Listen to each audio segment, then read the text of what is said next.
All right, we've got our first full Swamp Thing trailer. The teaser, the reveal of Swamp Thing coming out of the swamp was a little while ago, but now the DC Universe Network has given us our first full trailer for the actual show. So let's watch it.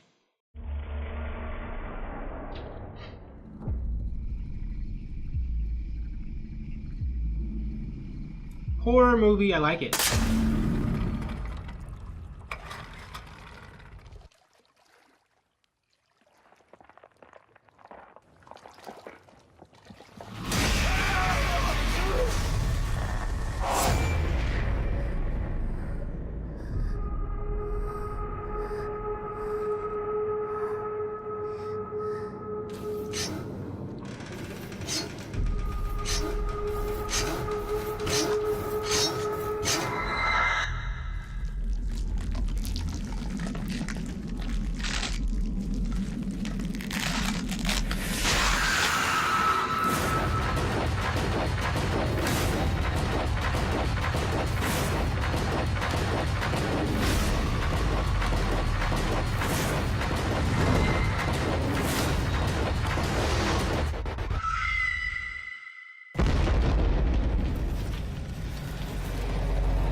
That was decent.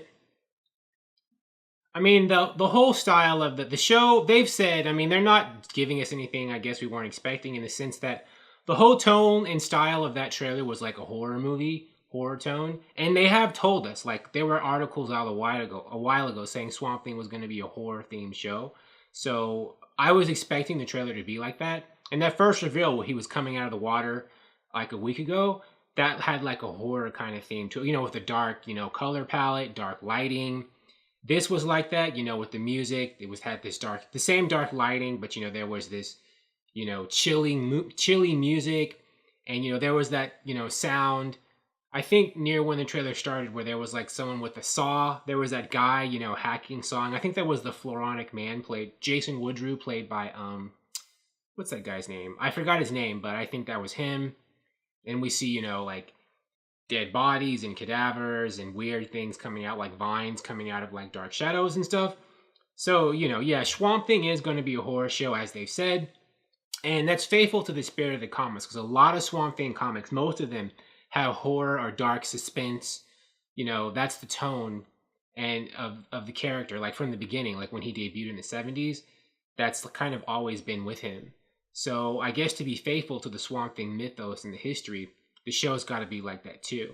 You can also do Swamp Thing as traditional superhero, and he has been written that way before, but most of his stories in his own comic book have, either been horror or, dark suspense. And this kept up with that. And we saw a lot of characters. We saw Blue Devil. We saw the Blue Devil mask. We saw Madame Xanadu. She was like writhing on the ground. We saw Abby, of course. We saw the Floronic Man, but not necessarily. We saw a lot of him as a regular human person. So I think this show is going to show the evolution of him as kind of like a sinister or, bad doctor or scientist, and he will become the Floronic Man. Because I think, even though the trailer's ambiguous, you see a lot of vines like catching people and killing them. They're making it seem like, well, you could believe that could be Swamp Thing doing that. But Swamp Thing isn't like a vicious killer who just kills people like that. So I think it's going to be Jason Woodrue, the Floronic Man, doing all that. And, Swamp Thing's going to be trying to save people from him, or maybe other supernatural dark stuff going on in the show. But, if you didn't know who Swamp Thing was and you saw this trailer, you'd probably think that Swamp Thing was a bad guy, like this evil monster hurting people. But no, I don't think so. I think Swamp Thing's going to be a good guy, and it's going to be him trying to do his best to save people from getting killed by Jason Woodrue and other people in this show. Because they could have more than one villain. I mean, Swamp Thing comics, he would fight supernatural. He fought vampires. He fought other creatures. It wasn't just, Arcane and Woodrue. There were a lot of, creatures and people whom Swamp Thing had to fight off in his decades-long existence. So yeah, good stuff. Very promising. I can't wait to see it. Thank you for watching. If you like this video, please like it on YouTube and subscribe to the channel because I appreciate your viewership, and I'll talk to you soon. Bye.